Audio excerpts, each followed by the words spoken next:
y avait jusqu'à présent 3 théâtres d'opérations stratégiques et militaires. On se battait sur la terre depuis au moins les Cro-Magnons, puis sur la mer, à partir de 1914-1915 dans les airs.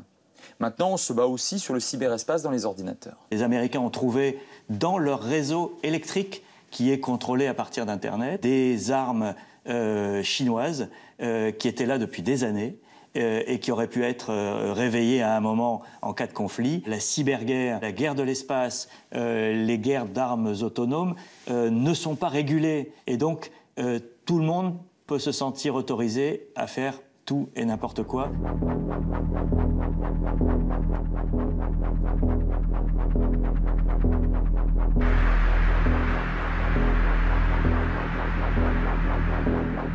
A $25 million order now buys this.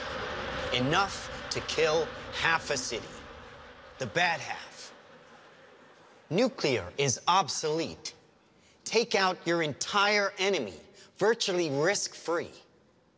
Just characterize him, release the swarm, and rest easy. Plusieurs pays travaillent à l'établissement d'armées de sortes de guêpes métalliques, des mini-drones qui pourraient être sur un théâtre d'opération, sur un champ de bataille, dans une ville, dans un QG. Si vous en avez des milliers ou des centaines de milliers à projeter sur un champ de bataille, vous imaginez les dégâts que ça peut produire. Vous envoyez au front le Big Dog, ce robot qui est capable de porter 180 kg de munitions ou de marchandises ou de ravitaillement.